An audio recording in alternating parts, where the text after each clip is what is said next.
मैं 25 से 30 सितंबर तक बॉम्बे फिल्म हाउस में था, उनकी एक डॉक्यूमेंट्री म्यूजिक कंपोजिशन के लिए।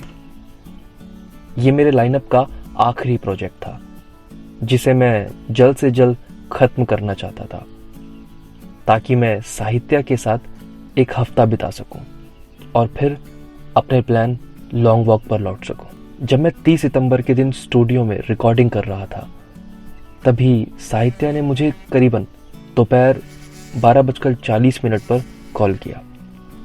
मैं तब उस कॉल को उठा नहीं पाया था और बाद में जब मैंने थोड़ा ब्रेक लिया, लगभग 2:30 बजे करीब, तब उसे कॉल बैक किया। मुझे बिल्कुल अच्छा नहीं लग रहा है, क्या तुम मेरे लिए कुछ वक्त निकाल सकते हो? मुझे मेरे दादाजी के घर मडिकेरी जाना है, उसने कहा। ओके बाबा, मैं कल तक सब खत्म कर दूंगा, फिर हम कल ही निकल जाएंगे, वो भी 1 हफ्ते के लिए। ओके? मैंने तुमसे हमारे रिश्ते में कभी कुछ नहीं मांगा है, प्लीज इसके लिए मना मत करो। हमें आज शाम ही निकलना होगा, मैं तुम्हें तब तक यहां देखना चाहती हूँ। साहित्य बच्चों की तरह जिद कर रही थी और मैंने उसे कभी ऐसा जिद करते हुए नहीं देखा था। मेरे लिए इतना ही काफी था अपने हर काम को अलग करके और उसे कहना, तैयार रहो, मैं 2 घंटे में वहां पहुंच रहा हूं। मैंने ऑर्केस्ट्रा म्यूजिशियंस और टेक्नीशियंस को कॉल करके बुला लिया था और अपना काम उन्हें बता दिया था। कुछ पैसे स्टूडियो मैनेजर सतीश रेड्डी को भी दे दिए और वहां से निकल पड़ा। ठीक 4 बजे मैंने अपनी गाड़ी साहित्य के घर जेपी नगर में लगा दी उसे पिक करने के लिए, और वो बिना सेकंड्स गवाए गाड़ी में बैठ गई। जल्दी चलो बस अब, वो परेशान लग रही थी। 4:12 पर हम जेपी नगर से निकल चुके थे और थोड़ा ब्रेक लेने के लिए श्रीरंगपत्तिनम पर रुके, तकरीबन शाम को 7 बजे। तुम्हें यकीन नहीं होगा कि हमने उस दौरान ज़रा सी भी बात नहीं की। हालांकि मैं अपने कॉल पर भी बिजी था स्टूडियो कोऑर्डिनेटिंग के लिए। फिर हम एक छोटी सी टी स्टॉल पर रुके, जो किसी झोपड़ जैसी थी, प्लास्टिक शीट, फ्लेक्स और कुछ पुराने बैनर से ढकी हुई। साहित्य को ये पसंद थी, एक ग्लास चाय बन के साथ, खासकर रोड साइड पर। चाय और बन के लिए रुकना हमारी लॉन्ग ड्राइव पर आदत है।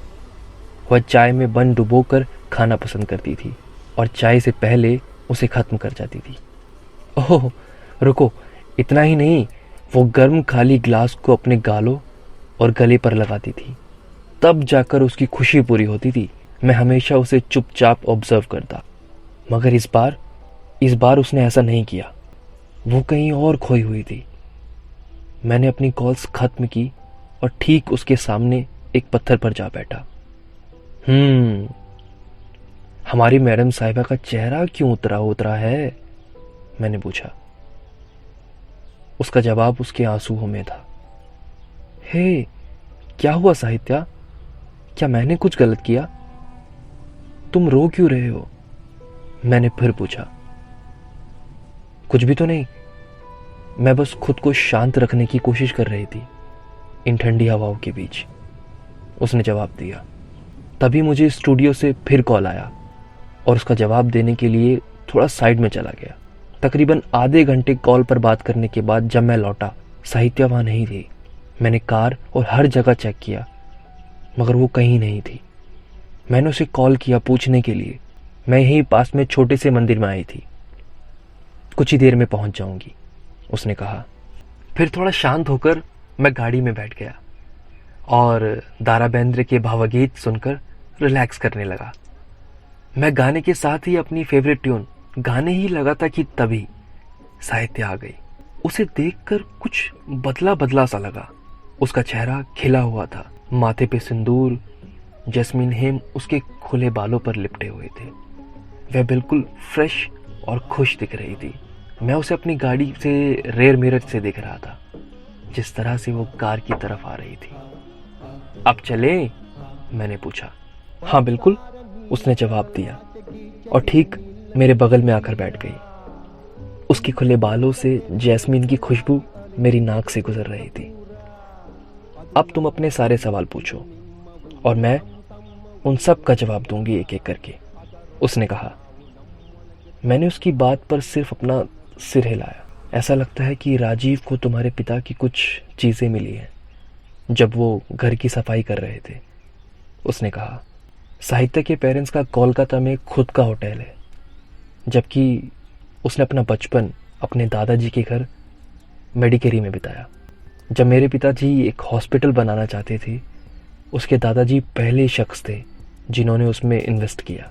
बातों की भाषा में कहें तो लोग दादाजी को नायक कहा करते थे और उनके घर को नायक का घर। हालांकि मैंने भी अपनी स्कूलिंग साहित्य के साथ मेडिकेरी में ही की है, वो भी एक ही स्कूल में। साहित्य के दादाजी और मेरे पिताजी दोनों एक दूसरे के बहुत करीबी थे, जबकि हम अलग अलग रिलीजन, कैस्ट और कल्चर से हैं। मगर ये बात हमारे लिए कभी मायने नहीं रही। हम ऐसे थे जैसे कि हम अलग थे ही नहीं। हम अब भी वैसे हैं। राजीव दादाजी के घर बतौर केयर टेकर काम करते थे। वो हमारी लव स्टोरी के पहले विलन थे। खैर छोड़ो, ये कहानी दूसरे वक्त की है। जैसे ही साहित्य ने अपनी बात राजीव को जो भी मेरे पिताजी का सामान मिला खत्म की, मैंने उससे पूछा, क्या वो सब आंसू और मूड स्विंग्स का कारण ये था? ओफो, प्लीज एक बात को दूसरी बात से जोड़ो मत। वो आंसू बस मुझे रिलैक्स करने के लिए थे। मैं बिल्कुल ठीक हूं। तुम मेरे पास आए, मुझे बहुत अच्छे से पता था भले ही तुम मेरे साथ हो, मगर तुम्हारा दिमाग उस म्यूजिक नोट्स में था। वो बहुत तेज हंसी। एक औरत का दिल और आदमी का गुस्सा, इसमें कोई शक नहीं कि ये पहेली कभी सुलझ नहीं सकती। हम दादाजी के घर लगभग रात 11 बजे तक पहुंच गए थे। साहित्या बहुत थकी हुई थी तो वो जल्दी सो गई। तब तक मैं फ्रेश हुआ और बाहर जाकर कॉफ़ी की चुस्कियाँ लेने लगा। दादाजी वहीं बैठकर किताब पढ़ रहे थे और उनकी नज़र मुझ पर ज़रा सी भी नहीं पड़ी। मुझे लगा वो किताब पढ़ने में बहुत ज़्यादा खो गए थे, इसलिए नहीं देखा। तभी बारिश होने लगी और राजीव वहाँ से अपनी बाइक लेकर निकल पड़े, इससे पहले देरी हो जाती। मैं दादाजी की किताब पढ़ने के ख़त्म होने का इंतज़ार कर रहा था ताकि मैं उनसे कुछ देर बात कर सकूं, लेकिन वो अपनी दुनिया में इतने मगन थे। ऊपर से 12 भी बज चुके थे और मैं फिर सोने के लिए अंदर चला गया। साहित्या फिर नाराज़ होकर उठी। इस बार दादाजी पर चिल्लाई, मैंने कितनी बार कहा है कि इस बिल्ली को यहाँ से दूर रखा करो, ये मुझे सोने तक नहीं देती।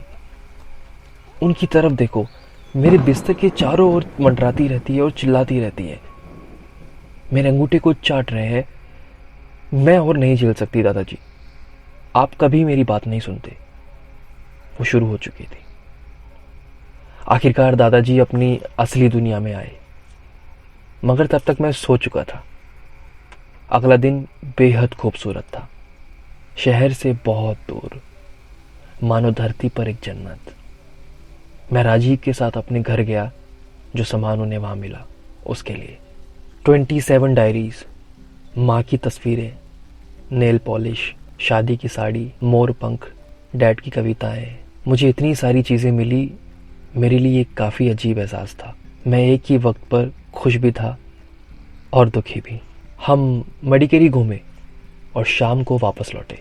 दादाजी अपनी बिल्लियों को खाना दे रहे थे। राजीव हमारे लिए कुछ खाने के लिए बना रहे थे। साहित्या, मैं और दादाजी बैठे बातें करने लगे। दादाजी अचानक कहने लगे, तुम्हारे पिताजी भी इस तरह घूमने के शौकीन थे। एक अजीब सा पागलपन था उनमें घूमने का, बिल्कुल तुम्हारी तरह। लेकिन मैंने उन्हें समझाने की बहुत कोशिश की थी। दादाजी मेरी लॉन्ग वॉक के बारे में बात कर रहे थे। ये सुनते ही मैंने साहित्य की तरफ देखा। वो चुप थी। बेटा, समझो मेरी बात। मैं ये नहीं कहूँगा कि ये मुमकिन नहीं है, लेकिन 3,500 किलोमीटर अकेले, ये मुझे परेशान कर रहा है। मैं जानता हूँ तुम भगवान, लक वगैरह इन सब में विश्वास नहीं रखते, लेकिन हम करते हैं। मैंने तुम्हारे पिताजी को भी इस तरह रोकने की बहुत कोशिश की थी, दूसरी बार वो मेरी बात नहीं माने और जो हुआ सब तुम जानते हो। मैं अगले साल तुम्हारी और साहित्य की शादी की तैयारी कर रहा हूँ। अगर तुम ये सब करोगे तो तुमने सोचा है साहित्य का क्या होगा? दादाजी रुके ही नहीं रहे थे और मैं ये सब सुनकर इरिटेट होने लगा। मैं अपना डिसीजन नहीं बदलने वाला था, चाहे जो भी हो। साहित्य साहित्य तुम दादाजी के जरिए मेरा डिसीजन चेंज करने की कोशिश मत करो यार। मैं नहीं मानूंगा, मैंने तेज आवाज में कहा। वो अब भी चुप थी।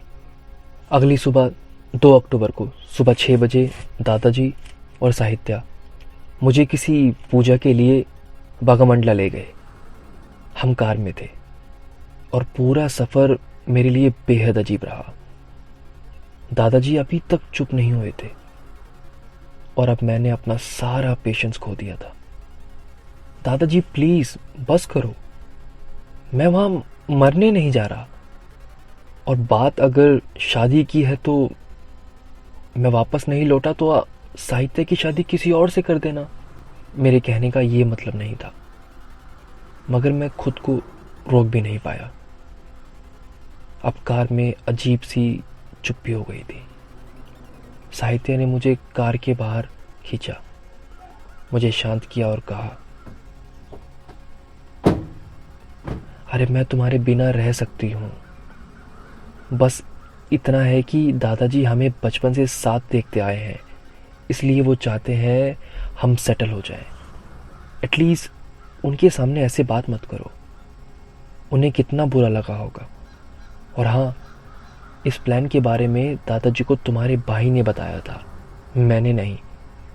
मैं तुम्हें हमेशा सपोर्ट करूंगी, आई प्रॉमिस। साहित्य को सुनते ही मुझे अपने बिहेवियर पर बहुत गिल्टी फील होने लगा। मैं अपनी नसों को फील कर पा रहा था।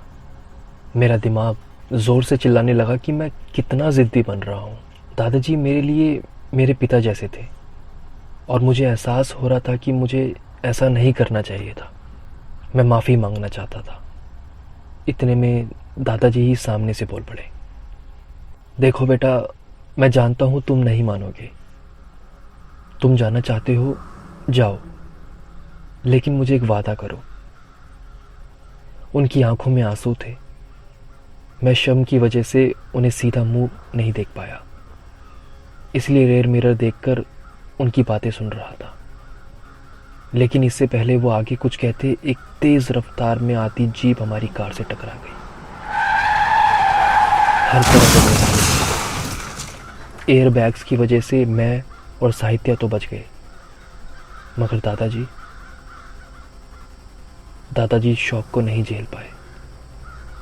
मेरी आंखों के सामने दादाजी की डेथ हो गई थी। 2 अक्टूबर 2015, अ ब्लैक डे।